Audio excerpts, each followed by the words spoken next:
Eu agora gostaria que você abrisse sua Bíblia no Salmo 118, versículo 25. Chegamos a este verso hoje, pela graça do Senhor. Salmo 118 é um salmo absolutamente cristocêntrico. Ele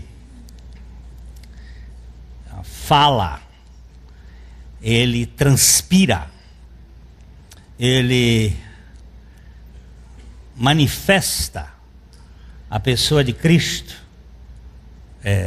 nos detalhes. Então, esse salmo que já temos visto é o salmo do centro da Bíblia, que contém o versículo que está no centro da Bíblia. É um salmo muito focado na excelência da revelação da pessoa e da obra de Cristo. E o verso 25 diz: Ó, salva-nos, Senhor, nós te pedimos.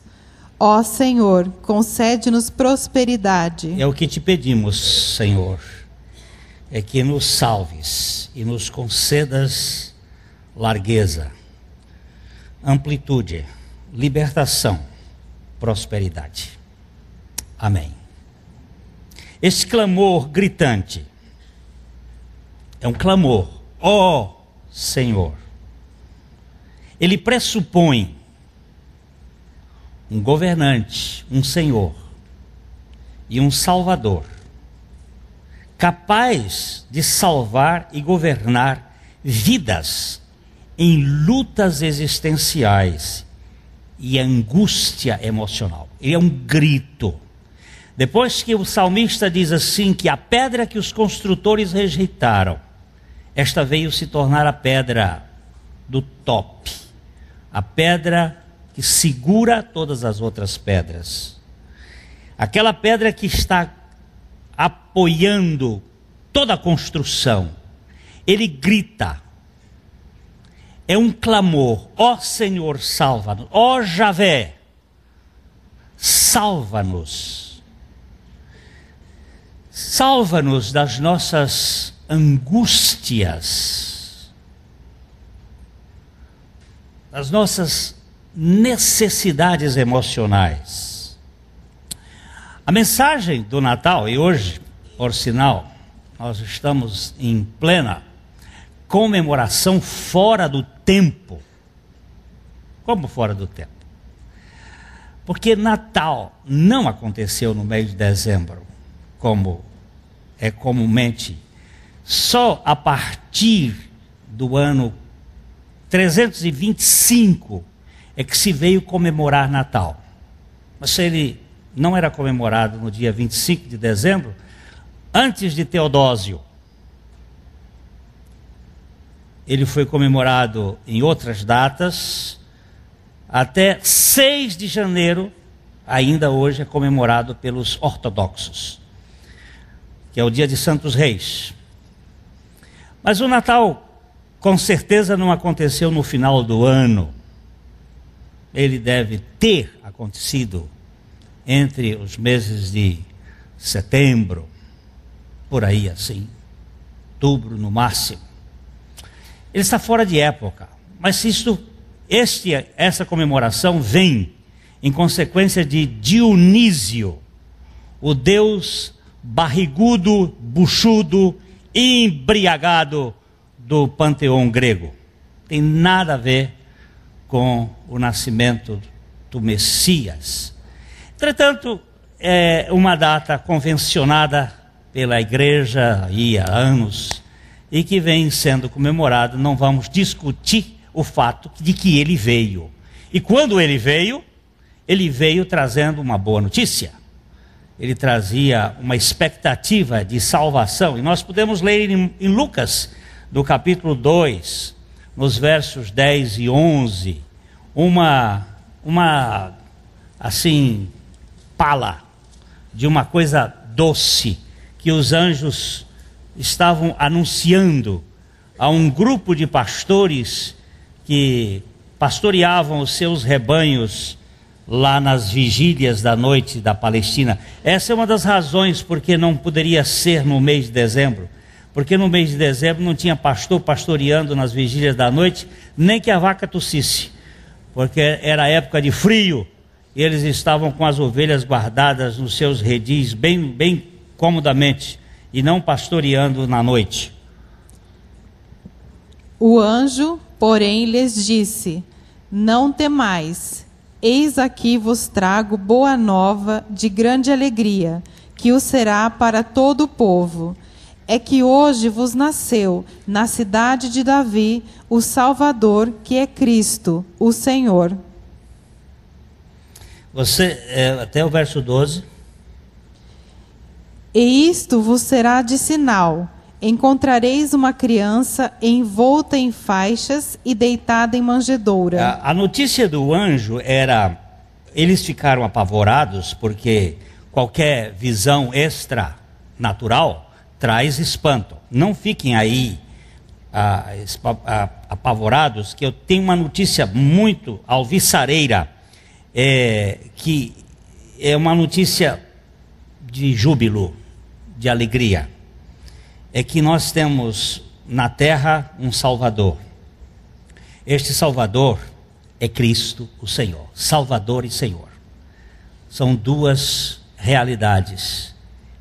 Salvar, só quem pode salvar é Senhor, que pode governar. Ele ter um Salvador que não é Senhor é pichotesco demais, e quixotesco ainda mais. Este Salvador e Senhor veio no manequim de bebê para invadir o território absoluto da arrogância de Adão, a fim de salvar a humanidade do seu ideal de ser como Deus. Só um Deus humano pode nos libertar de nossa teomania, de nossa necessidade de ser grandes. Ele se torna pequeno, muito pequeno. Uma das coisas que mais me assusta na encarnação é o período da ovulação, ou o período da gestação do óvulo. Deus, todo-poderoso, Criador do universo, cuja minha mente não é capaz de dimensioná-lo, de repente ficou contido dentro de um óvulo. Ali naquele óvulo de Maria estava todo o poder criador do universo. E aí me assusta a grandeza do amor revelado, que não se importa em se encolher até essa dimensão para me salvar de uma coisa que eu tenho, que é a minha soberba, a minha arrogância, a minha necessidade de ser grande, de ser reconhecido. Para salvar-nos da nossa soberba, que nos torna inchados de nós mesmos, pretendendo ser independentes de Deus. Só um Deus encarnado, usando coeiro, pode começar a demolir a mania de grandeza que invadiu a raça adâmica.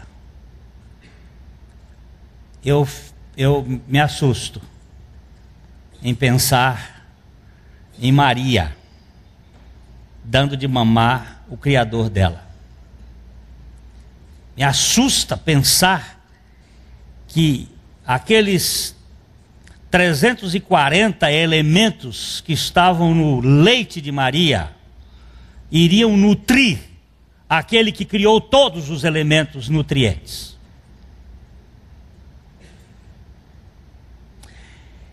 Para mim, a encarnação de Jesus Cristo é assustadora. É alguma coisa que minha mente não consegue entender. Um Deus envolto em panos e deitado numa manjedoura como o sinal. Porque ele diz assim: vocês não temam, mas vocês vão encontrar lá numa estrebaria, lá num determinado lugar, completamente sem nenhuma grife de qualidade. Uma criança deitada numa cocheira, envolta em panos. Esta é a prova de que Deus está entre os homens. Que prova mais esquisita. Vocês vão encontrar isto como sinal. Eu queria um sinal maior, um sinal mais pomposo, um sinal mais grandioso, mas o sinal que Deus dá é este: para salvar a humanidade de uma arrogância, presunção de independência. O Criador do universo, o Deus onipotente, dependente da criatura, é a primeira evidência da salvação no plano da encarnação de Deus. Um Deus encarnado, contido dentro de uma pessoa, é um paradoxo que minha mente não vai resolver nunca. Mas essa era a única maneira de Deus invadir o território da nossa soberba e mostrar que o processo da salvação não é pela grandeza, mas pela humildade. A salvação, portanto, envolve a minha libertação de mim mesmo. Isto é independência. Primeiro problema do homem. A minha salvação de vocês.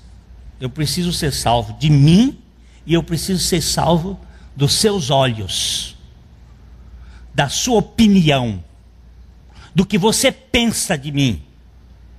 E eu preciso ser salvo do sistema que governa este mundo. Eu preciso de uma salvação da minha independência, de uma codependência e de uma pluridependência. Eu preciso ser salvo da minha independência pessoal, que me torna um arrogante e autossuficiente. Eu preciso ser salvo de uma codependência, que me faz viver da opinião de meras criaturas que vão feder na tumba. E eu preciso ser salvo desse sistema que mantém as pessoas aprisionadas em, que eu vou chamar isto, a rede das governabilidades do poder, do ter, do saber, do fazer, que vão dar status a um bicho que não tem valor nenhum, fora do amor incondicional de Deus. Eu queria que você pegasse sua Bíblia aí, do Salmo 6, os versos 1 a 4.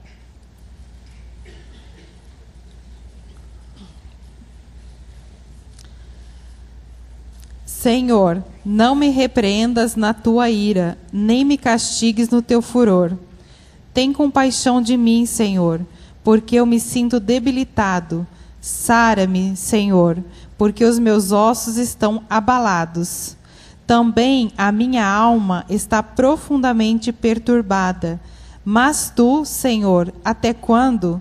Volta-te, Senhor, e livra a minha alma. Salva-me por tua graça. Pois na morte não há recordação de ti. No sepulcro, quem te dará louvor? Até aí.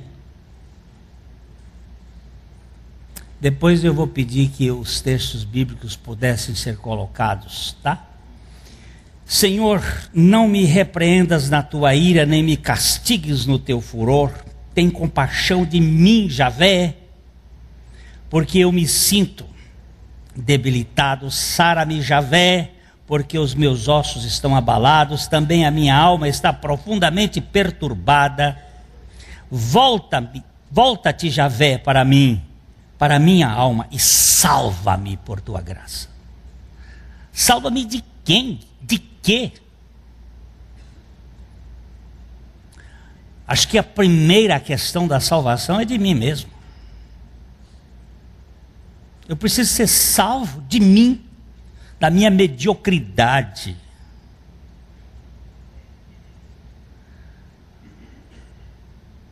A minha mente.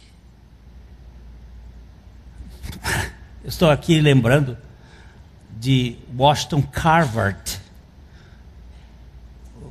cientista americano, que era um negro nos princípios do século XX, sem nenhuma condições de estudar em uma universidade, abriu uma chance.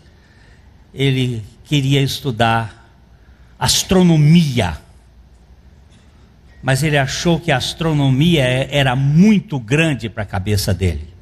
Depois de fazer uma investigação sobre o assunto, ele disse: é muito grande para a minha cabeça caber o universo. Então ele passou para uma segunda possibilidade de estudar a geologia, estudar a Terra, a geografia da Terra, mas achou que a Terra era muito grande para ele. Aí ele pensou em estudar antropologia e achou que o homem era muito grande para ele. Aí ele resolveu estudar agronomia e procurar estudar uma coisa só: amendoim. E quando ele morreu, ele deixou 46 produtos e subprodutos do amendoim. Ele disse: amendoim é menor do que o meu cérebro, mas o conhecimento do amendoim é maior do que eu posso conhecer. Eu não tenho nem a cabeça de um amendoim para compreender essa grandeza, mas eu preciso ser salvo de mim. Salvo do preconceito, de achar que eu mereço alguma coisa. A salvação de mim mesmo pela graça de Deus é a salvação da autoindependência, que envolve a libertação dessa chamada doença do mundo moderno, autoestima. Você precisa ter uma autoestima. Não, você precisa ter uma estima do alto. Você precisa de ter uma estima de Deus na sua vida. Não essa autoestima sua que lhe deixa soberbo e presunçoso. Essa autoestima baseada numa autoimagem construída pelo reflexo pessoal projetado no espelho do poço. O que você está falando, Glênio? É a doença de Narciso. O que é a doença de Narciso?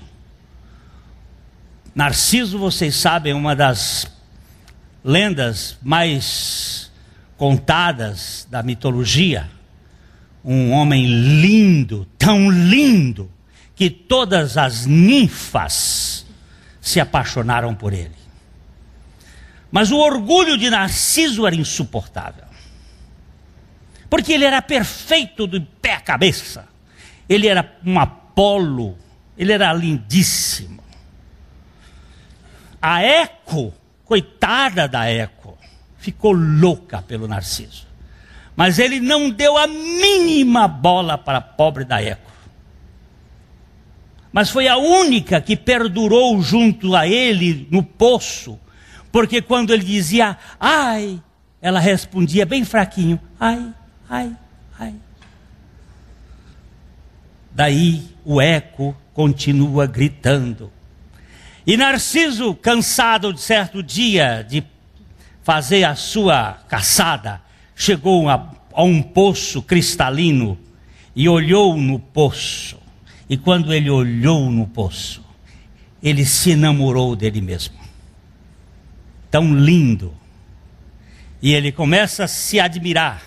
E ele olha para si e diz: como pode existir uma criatura tão linda? e tenta abraçá-lo. Mas quando ele enfia a mão nas águas, as águas se tornam turvas ou mexem e a sua imagem some. E ele disse: por que não me queres? Ó, narcótico. Narciso vem de narque. Aquilo que deixa o sujeito lambendo o cotovelo do outro. Narcotizado por si mesmo. Ele tentava abraçar e beijá-lo e não conseguia. E ali ele foi se enfraquecendo até morrer afogado, olhando para a sua própria imagem. Você não sabe que você está morrendo também olhando para você? Aonde está a antítese desta verdade libertadora? Está na cara. Vamos ler. Gênesis capítulo 32. Os versos 22 a 32 é uma história interessante de um Jacó. Jacó é um personagem bíblico extremamente cheio de detalhes. Ele, quando saiu da sua casa, não pense vocês que Jacó era um adolescente. Ainda que as idades daquela época sejam bem diferentes das nossas, quando Jacó saiu da casa dos seus pais, da barra da saia da sua mãe, ele tinha 87 anos.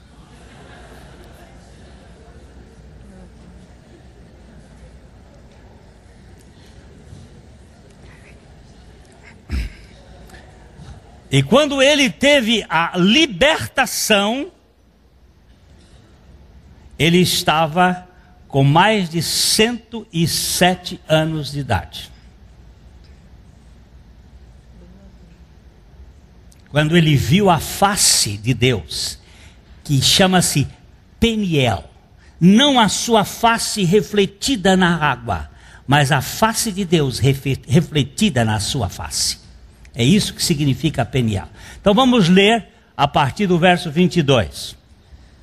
Levantou-se naquela mesma noite, tomou suas 2 mulheres, suas 2 servas e seus 11 filhos e transpôs o val de Jaboque. Jaboque é o símbolo da passagem da velha vida. Aquele que desce para o que desce rápido para o que desce mais rápido. Jaboque é o lago, o riacho que vai para o Jordão. E o Jordão é o tipo da vida cristã que vem do Monte Hermon até o Mar Morto. Ele desce de 3.000 metros de altitude até 300 metros abaixo do nível do mar. Esta é a caminhada da vida cristã, da arrogância do pecado até a morte, até sumir, desaparecer do nível do reconhecimento. Jaboque é um lugar de travessia que Jacó precisava passar para ser transformado em Israel. Continue. Tomou-os e fê-los passar o ribeiro, fez passar tudo o que lhe pertencia, ficando ele só, e lutava com ele um homem, até ao romper do dia. Este homem que lutava com Jacó é uma figura daquele que luta conosco para nos salvar. É aquele que luta conosco para nos libertar de nós mesmos. É uma figura representativa de Cristo. Continue. Vendo este que não podia com ele, tocou-lhe na articulação da coxa, deslocou-se a junta da coxa de Jacó na luta com o homem. Aqui você presta atenção que houve uma luta até o seu ponto nevrálgico. Por isso essa expressão, tem que chegar na coxa. Porque Jacó, todas as vezes que ele tentava passar alguém para trás, ele fugia. Ele era um maratonista. Ninguém ganhava dele em questões de fuga. Só que o homem de Deus, a teofania que aparece aí, vai realizar uma obra na coxa de Jacó, e ele se tornou um Cláudio, um claudicante, um manco. Ele saiu da Olimpíada para a Paraolimpíada na mesma competição. Vamos lá. Disse este: deixa-me ir, pois já rompeu o dia. Respondeu Jacó: não te deixarei ir, se não me abençoares. Jacó agora estava num ponto: eu preciso ser salvo. E eu não te deixarei, ó homem de Deus, enquanto tu não me abençoares. Que bênção que Jacó queria? Bênção de riqueza não, que ele já tinha. Bênção de filhos também não. Bênção de mulher também não, que já tinha 2 e mais 2 escravas, já era 4 problemas. Agora, o que ele queria mais? Não quer dizer que uma só seja um problema, porque essa foi solução de Deus, mas demais é também. Abençoares, ele disse, enquanto não me abençoares. Que bênção é esta? É a bênção da libertação de Jacó. Perguntou-lhe, pois, como te chamas? Ele respondeu: Jacó. Esta é uma palavra-chave, essa aqui é uma palavra-chave. Como te chamas? Perguntou o homem de Deus. Ele deu a dica: meu nome é vigarista. Meu nome é trapaceiro. Meu nome é passador dos outros para trás. Meu nome é este. Você nunca vai ser salvo enquanto você negar a sua identidade. Continue. Então disse: já não te chamarás Jacó, e sim Israel, pois como príncipe lutaste com Deus e com os homens e prevaleceste. Essa palavra prevaleceste foste conquistado. Agora você vai ter uma identidade. A sua identidade não é mais de trapaceiro, mas sim de Israel. Essa palavra aí significa um príncipe que faz parte da nobreza de Deus. Continue. Tornou Jacó: dize, rogo-te, como te chamas? Respondeu ele: por que perguntas pelo meu nome? E o abençoou ali. E agora você quer saber meu nome? Meu nome você não vai saber, mas você vai me conhecer com a bênção da minha pessoa. Eu não vou lhe dar meu nome, porque o meu nome vai estar dentro de você, como a salvação, e o abençoou. E continue. Aquele lugar chamou Jacó Peniel, pois disse: vi a Deus face a face, e a minha vida foi salva. Olha agora a diferença entre Narciso e Jacó. Narciso viu a sua face refletida na água e se afogou. Jacó viu a face de Deus refletida na sua face e foi salvo. Nasceu-lhe o sol quando ele atravessava Peniel e manquejava de uma coxa. Por isso, os filhos de Israel não comem até hoje o nervo do quadril na articulação da coxa, porque o homem tocou a articulação da coxa de Jacó no nervo do quadril. Agora você diz assim: até o dia de hoje, quando o escritor escreveu isto. Provavelmente o escritor que escreveu isso foi Moisés. Só que até o dia de hoje, dia 25 de dezembro de 2011, continua o judeu não comer a coxa do animal. Quadrúpede, que é morto aqui no Brasil e que é exportado a carne para Israel, só a dianteira, a traseira fica para nós. Nós comemos a carne da traseira do boi e a dianteira vai lá para Israel. Porque eles não sabem qual foi a perna, se foi a direita ou a esquerda, que ficou manca. Porque se eles soubessem, ainda iam escolher qual era a perna que ia ficar aqui no Brasil. Mas como eles não sabem, até o dia de hoje, continuam sem comer a perna, a carne. Mas a salvação de Jacó é a salvação da visão de Cristo, da face de Deus. Em vez de você olhar no espelho e perguntar, ó, espelho, espelho mágico, existe alguém mais...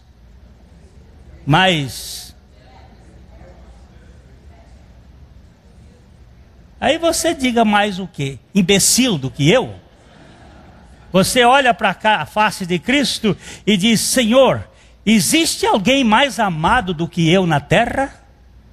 Essa é a pergunta que Brennan Manning diz que Deus vai fazer a você lá no céu. Quando você chegar lá no céu, Jesus vai lhe fazer uma pergunta só, diz Brennan Manning. E a pergunta é, você sabe o quanto eu tenho amado você? Aí você, por favor, considere esse assunto que significa salvação de você mesmo. Precisamos ser libertos das algemas deste ego despótico, tirânico, autocentrado, descontente, implicante, exigente, mal-humorado, cheio de direitos. O apóstolo Paulo pôde ver com precisão como Deus nos liberta deste modelo escravizador de mim mesmo, quando ele disse esse diagnóstico em Gálatas 2, 19 a 21. Eu tenho dito, Senhor, eu não quero olhar mais. Quando eu olho para mim, para os outros, eu me torno muito mal-humorado. Mas quando eu olho para Ti, só saber que o Senhor me ama.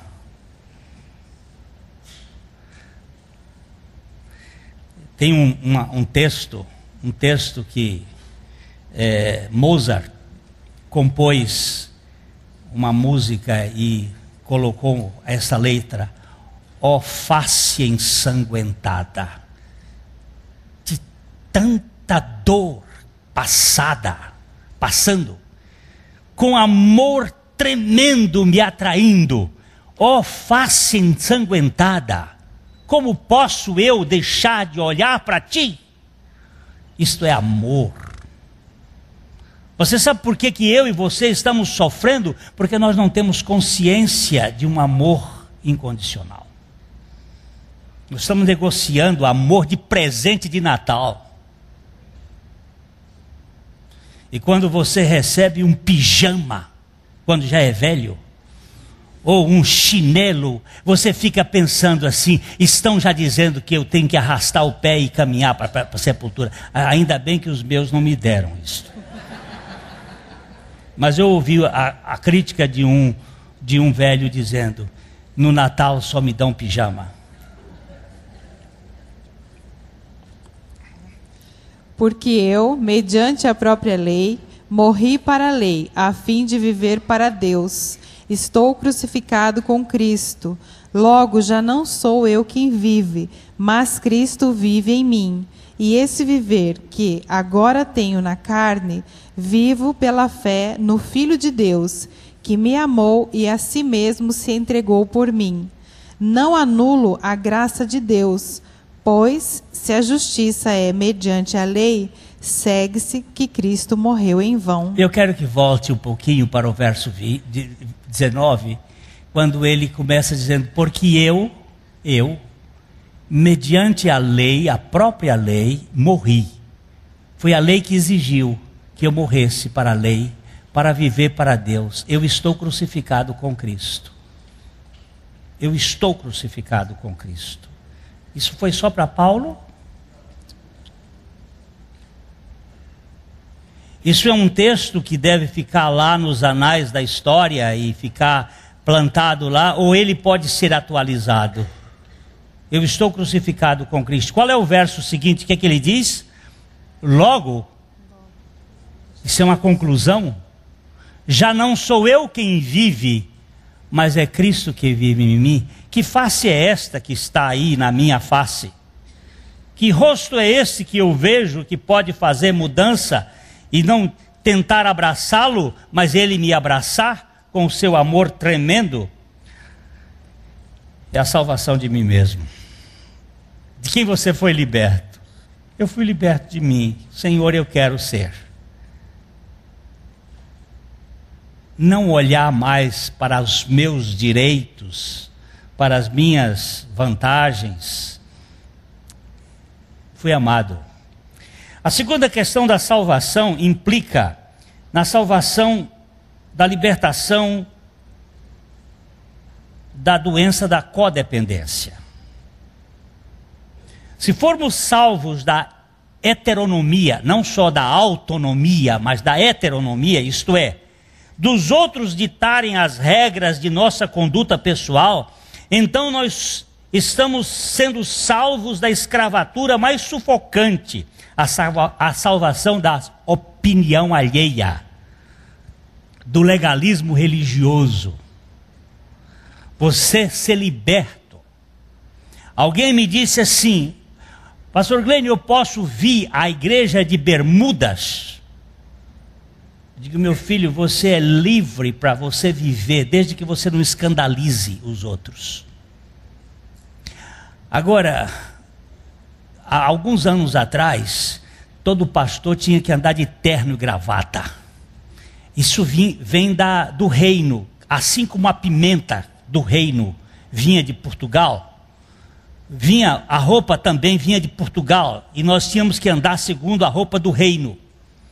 Agora, a roupa do rei é a roupa do amor, da graça de Deus e da aceitação. E as modas mudam. Existe uma lei chamada Lei dos 3 M's de Hippolyte Taine. O meio, a moda e o momento histórico mudam. Então, se você está bem de bermuda e não está escandalizando, não é uma coisa indigna, então não vejo problema. Eu não uso, porque eu sou quadrado. A minha educação foi aquela. E é difícil mudar esse negócio. Eu sou um religioso quadradão ainda.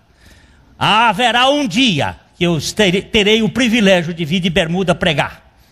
Vai ser um escândalo universal, mas seria uma bênção. Para usar uns desses sapatos mais, que não seja sapato clássico, a minha esposa já diz, bem, não fica bem fazer isso não, que vai criar problema. E aí eu vou dizendo isso para ver se já há libertação no mundo das ideias.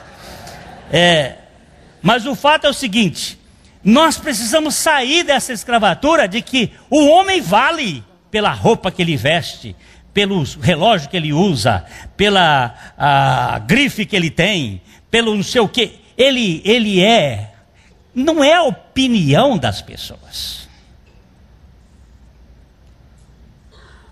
Se você não tem amor suficiente para me aceitar, Jesus teve. Se você não gosta do meu jeito de ser, porque eu sou um tanto assim exótico, mas Jesus gosta. Ele tem prazer em barro. Ele se fez de barro para vir buscar barro. E barro sujo. Agora, se você tem uma mente de estrela, lamento. O Deus do barro veio buscar gente, para salvar gente da opinião dessa turma de Hollywood. Quando eu falo turma de Hollywood, eu quero dizer essa turma com mentalidade de semideuses ou de super-homens. Que parece que não tem cheiro no seu corpo. Aí você imagina tudo que pode acontecer neste ser humano. Queridos, Paulo parece que era um homem tão liberto que ele chegou a dizer essas coisas tão lindas em 1 Coríntios capítulo 4, versículos 3 a 5. Quando ele está fazendo uma avaliação dele mesmo sobre a questão da opinião das pessoas Aquelas pessoas que tentam fazer com que nós sejamos o que nós não somos. Todavia, a mim, muito pouco se me dá de ser julgado por vós ou por tribunal humano, nem eu tampouco julgo a mim mesmo, porque de nada me ergui a consciência. Contudo, nem por isso me dou por justificado, pois quem me julga é o Senhor. Portanto, nada julgueis antes do tempo, até que venha o Senhor, o qual não somente trará à plena luz as coisas ocultas das trevas, mas também manifestará os desígnios dos corações, e então cada um receberá o seu louvor da parte de Deus. Olha como é que Paulo começa o versículo 3. Ele diz: todavia a mim mesmo pouco se me dá de ser julgado por vós ou por tribunal humano, nem eu tampouco julgo a mim mesmo. Sabe por quê? Porque eu já fui julgado por Cristo Jesus e fui absolvido, e fui libertado da culpa, já fui salvo. E o que vai valer a sua opinião a meu respeito, se o Tribunal Supremo já me libertou? Para que eu vou para uma instância inferior, se a última instância já me deu a libertação? Quem é você para dizer o que eu devo ser? Quer que eu diga assim? Um cretino. Cretino é de Creta, não é um grego. Agora você ficou com a cara inchada, porque não se sabe. É uma gentinha de pouca qualidade querendo julgar aqueles que eram mais. Quem é você, cretense ou cretino, que quer julgar um grego? Era isso que eles diziam. Quem é você que vai julgar aquele a quem Deus aceitou? Uau! Se o Supremo Tribunal lhe deu a libertação, você agora vai para um juiz de primeira instância? Me desculpa, a sua opinião não vale mais nada, Paulo está dizendo. Quem me julga é o Senhor, e Ele sabe as intenções do coração.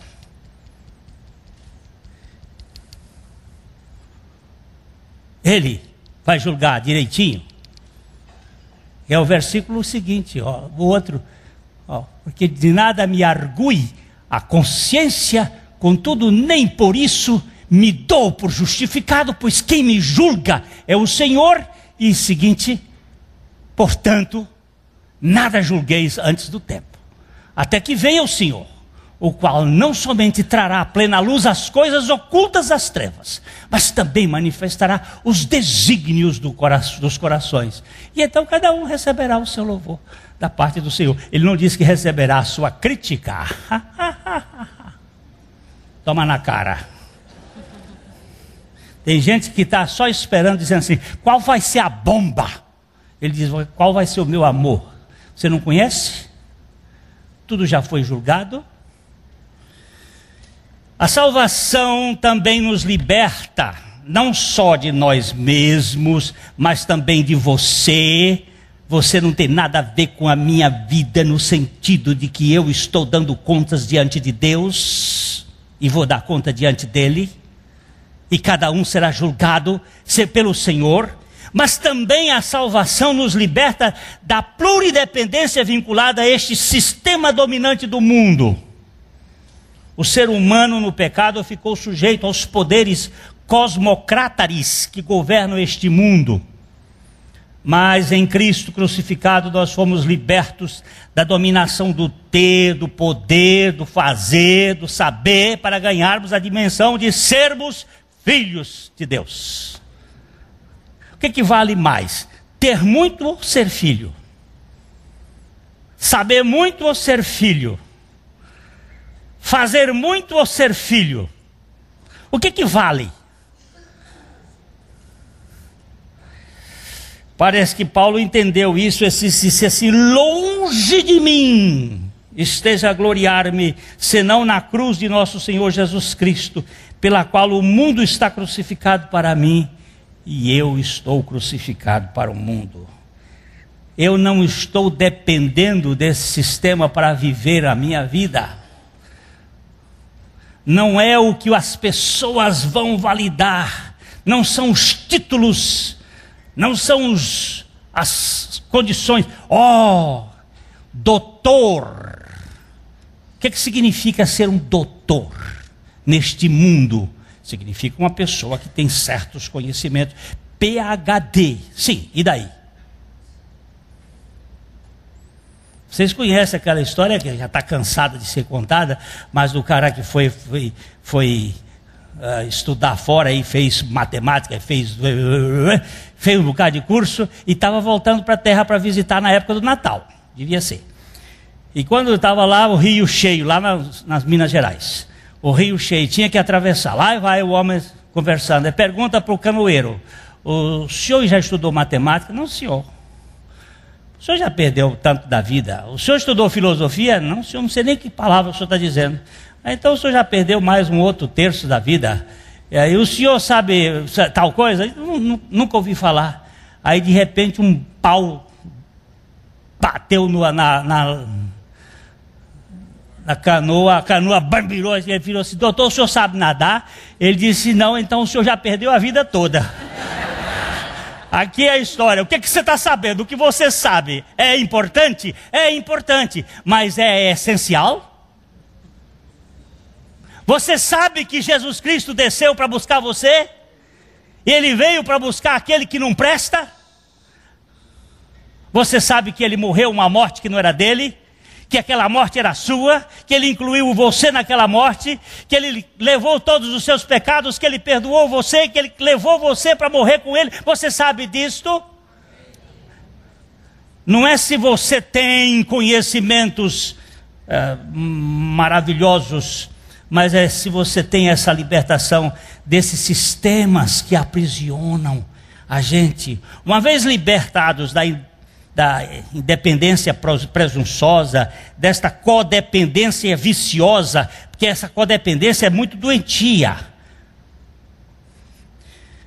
e dessa pluridependência rançosa, nós ganhamos uma dependência grandiosa da graça e nos tornamos interdependentes uns dos outros pela suficiência do amor misericordioso de Deus. Olha, De Martini, você é meu irmão e faz parte da mesma família. Ainda que você tenha defeitos, eu amo você, não pelas suas virtudes e nem deixo de amar pelos seus defeitos, mas pela graça de Deus em Cristo Jesus.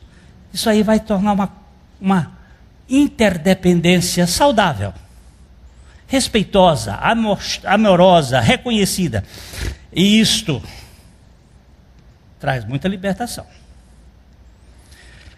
Salva-nos de nós mesmos e concede-nos a prosperidade. Ele gritou.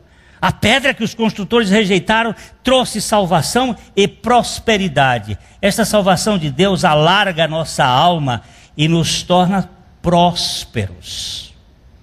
A verdadeira prosperidade encontra-se numa alma dilatada que vive num lugar espaçoso.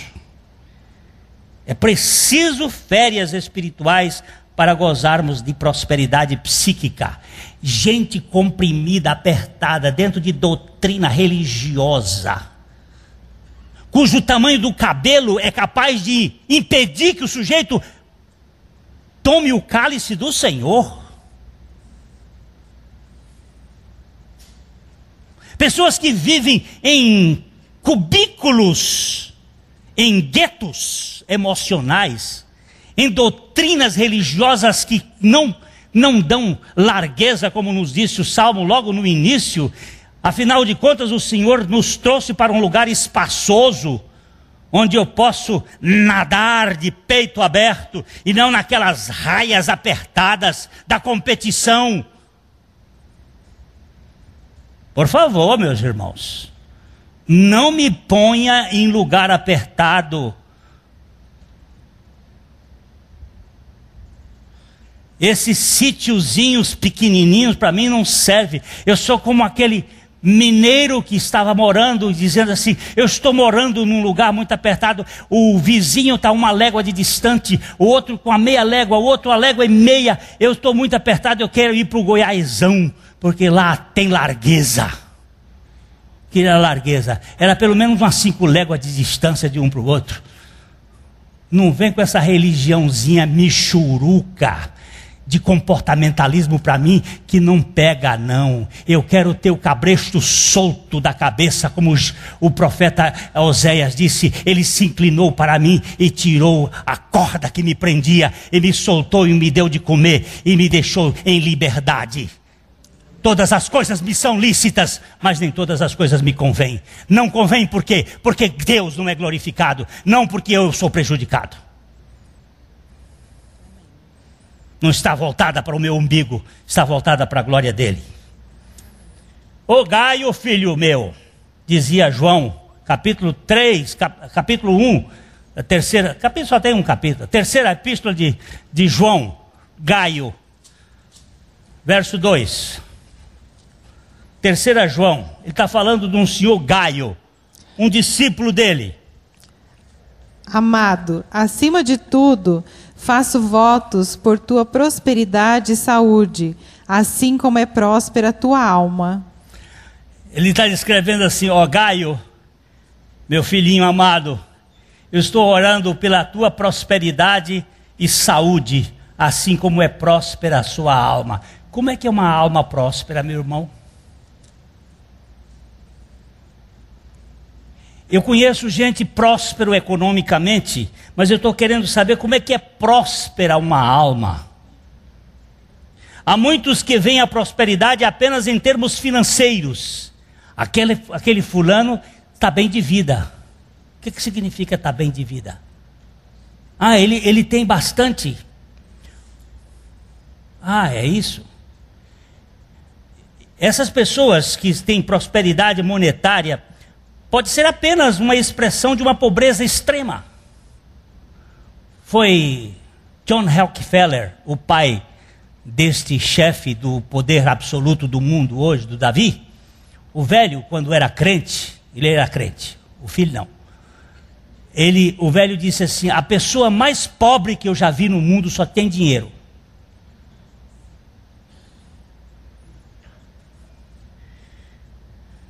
Quem só tem dinheiro para garantir a sua prosperidade é pobre demais. O dinheiro pode ser uma bênção quando nós o administramos, ou uma maldição quando ele nos administra. Mas o que significa uma alma próspera? O que é a prosperidade da alma? Eu achei 4 coisas assim elementares, meu caro Watson. A primeira delas, uma alma próspera é a riqueza do contentamento. É aquele que faz festa com bolo de batata. O que tinha? Era só isto. Mas não tem alguma coisa mais suntuosa? Não tem. Não tem nem fermento. Nós vamos comer pão seco com água e vamos fazer festa nesse Natal. Não tem peru, não tem... Não tem. Não tem lembrança agora para as coisas. Mas tem, o que tem, nós temos, vamos fazer festa. Uma alma próspera é uma alma rica. Foi Sócrates disse: o homem mais rico que eu conheço é aquele que se contenta com o menos. Mas você não tem que ter ambição? Pode ter, uma ambição saudável é muito bom. Muito bom. Mas uma ambição que não dá contentamento é uma ambição muito adoecedora. A segunda coisa que eu pude perceber para a minha salvação e da minha prosperidade seria uma mente descomplicada. Eu gastaria aqui pelo menos uma meia hora, mas nós vamos ser rápidos para dizer o seguinte: nossa mente é muito complexa, é muito exigente. A gente não sabe fazer festa e não sabe fazer mais, não sabe gozar mais expressão com essa mente. Mas está tão bom. Nós queremos o controle das coisas, nós queremos o governo.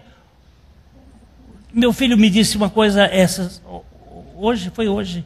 Ele disse: pai, a melhor maneira de controlar é não controlar. Eu digo: tá certo. Deixa.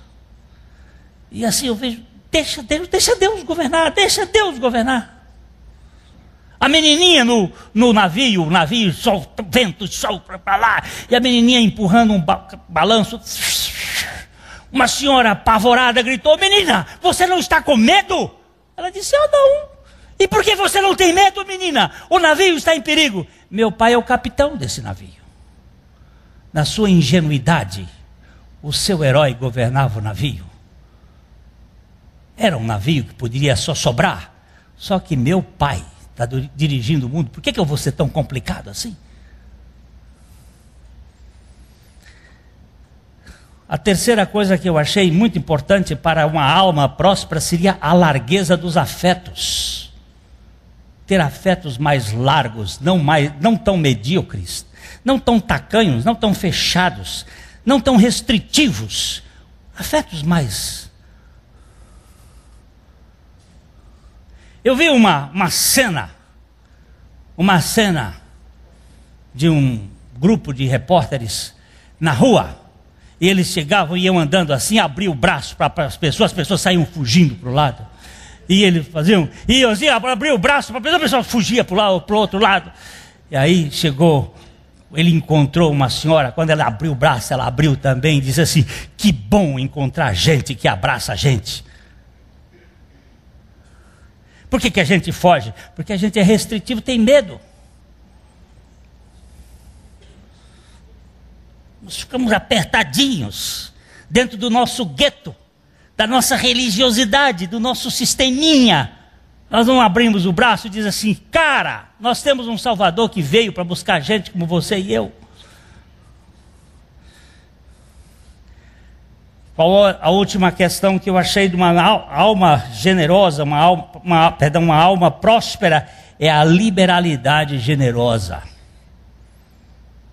Tem vidas de conta-gota, aquelas que vivem assim, ó,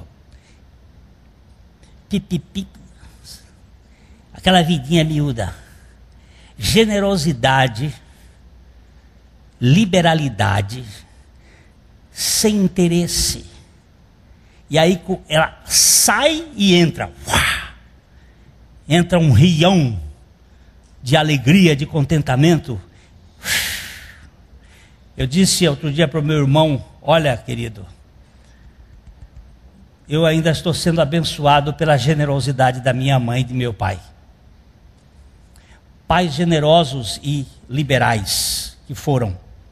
Até hoje, eu estou recebendo as bênçãos da generosidade deles. Essa sociedade michuruca, mão de vaca, está sofrendo. E as coisinhas medíocres estão tomando conta. Conclusão: uma pessoa aceita incondicionalmente pela graça de Deus é uma alma liberta, capaz de viver a dimensão da verdadeira prosperidade. Há muita gente que tem dinheiro, mas não é próspera. Tem bens, mas não vive bem. Tem posses, mas vive possuída pelo que possui, como uma possessão de suas posses. Essas pessoas nunca serão prósperas. Serão, no máximo, ricas. A verdadeira salvação nos liberta da tirania do pecado, isto é, da incredulidade, da culpa, do poder, do ter, da glória pessoal, da arrogância do saber, do domínio do ego insatisfeito, da prisão de uma vida limitada pelos muros apertados do aqui e agora, a fim de vivermos com liberdade, simplicidade, liberalidade e felicidade para a glória de Deus Pai. Oh, coisa boa! Quem é aquele lá? Aquele foi um liberto que foi encontrado por Jesus no caminho da sua peregrinação aqui na terra. Salvação, além de perdão do pecado, é a alforria do ego ensimesmado, do ágio ou deságio da opinião pública e do sistema asfixiante deste mundo governado pelo sucesso da meritocracia a qualquer custo. Quem? Olha, afinal de contas, você não sabe quem sou eu, sei. Você quer que eu dê a minha opinião? Quer mesmo? Para não lhe ofender, eu não vou dar. Você é um aceito pela graça de Deus em Cristo Jesus. Celebre a sua aceitação. Lembre-se que os seus pecados, ainda que sejam vermelhos como a escarlata, eles se tornarão brancos como a pura lã. Lembre-se que Jesus realizou uma salvação incondicional. Uma salvação que Ele nos perdoou e por isso nós nos arrependemos. Deixa eu dizer isso de novo, porque era 2 domingos ou 3 domingos atrás nós tratamos desse assunto e uma pessoa ficou embasbacada. Quer dizer que não é o meu arrependimento que traz o perdão de Deus? Não.